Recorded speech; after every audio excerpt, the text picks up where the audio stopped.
My 2012 Dodge Grand Caravan lost all of its brake fluid in my garage. The rear passenger side brake hose split open and spilled the brake fluid everywhere. I turned the key over to see if the ABS light was going to come on. The ABS light, if it stayed on, would indicate that I'd have to have a professional bleed the brakes. It takes a special tool to bleed the ABS system. Fortunately for me, the light went out, so I knew the ABS was just fine. These are the tools I used, and I went ahead and changed all 4 brake hoses. Each time I removed one, I would check the original against the part I was about to install. As you can see, they match up quite well. And one of them I just wanted to show you for example, looks just alike except for the box fitting is at a different angle. I use the same procedure on all 4 brake lines. First, I would take a wire brush and clean off the fitting where the brake line met the brake hose. Take your 12mm flare nut wrench and loosen the brake line from the hose. I used a special vice grips that would actually grab the center of the nut. Don't use an open-end wrench because you may actually strip the nut coming loose. These things are pretty tight. Once I've loosened the nut, I will use my 12mm open-end wrench and quickly remove the brake line.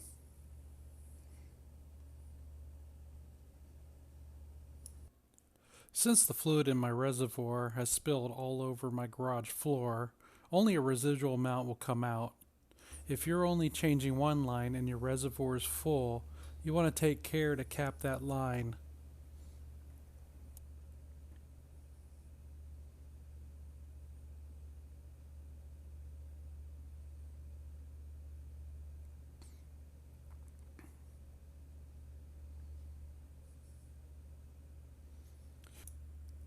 Once the brake line's been removed from the brake hose, I take a second out and remove the ABS wire from the brake hose clamps.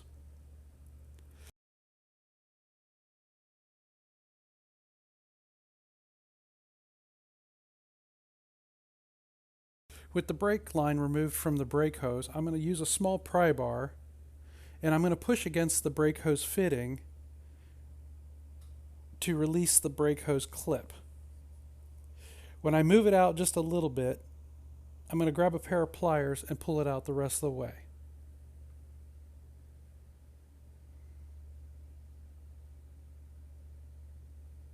I'm then going to grab a socket and a ratchet and remove the banjo fitting from the brake caliper.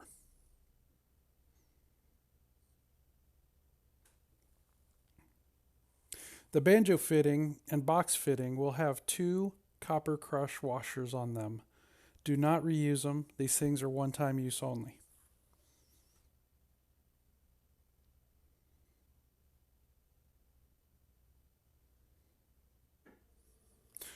The brake hose should pull right out of its bracket. The upper part of the brake hose has a round portion and several flats. The brake hose can only be installed into the bracket in one direction.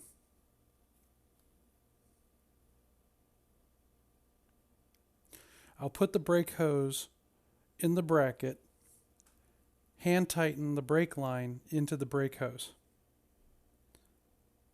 Once the thread's started, I'll grab my 12mm wrench and tighten it just a little bit more.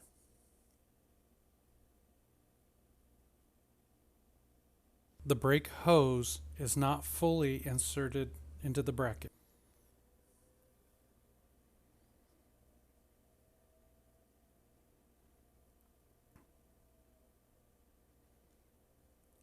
When I'm sure that the brake line is started, I will then use the wrench and the brake line to twist the hose until it fits into the bracket the way it should.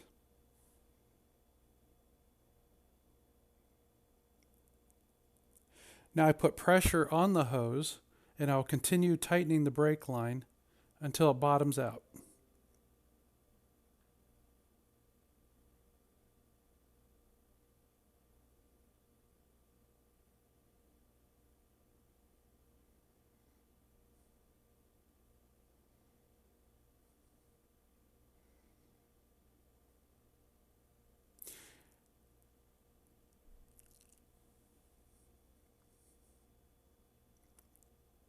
After it bottoms out, I go ahead and try to turn it a quarter turn more.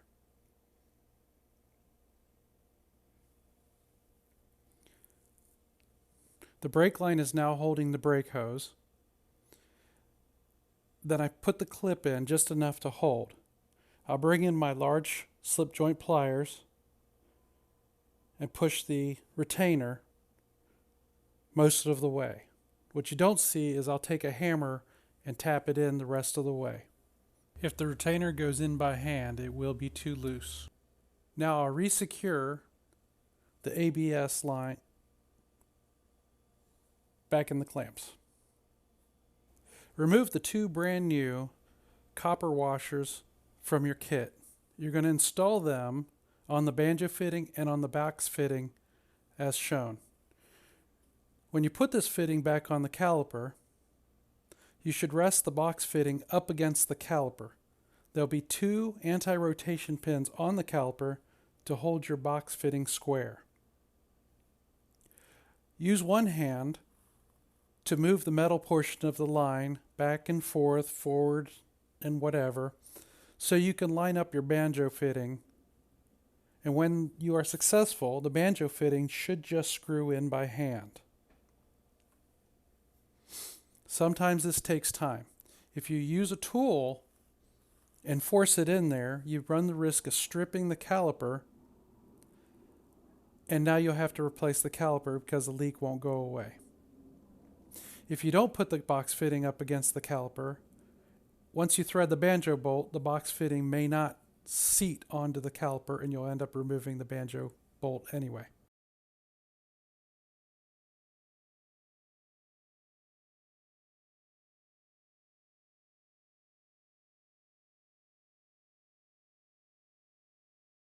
Now that the banjo bolt is in,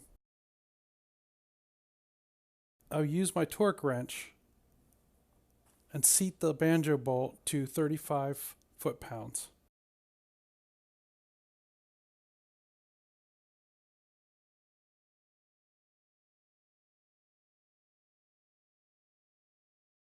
Here you see that I'm using a beam type torque wrench.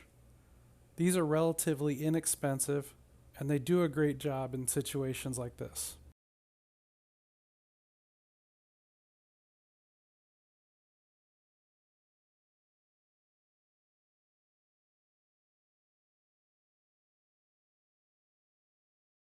Here's another angle where I'm torquing another banjo fitting.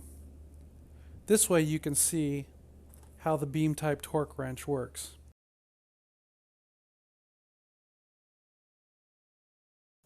The next step would be to bleed your brake system. I found a very good video and I put the link down below in the description.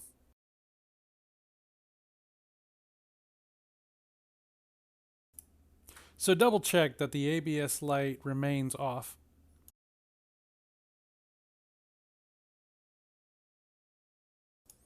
Thank you for watching.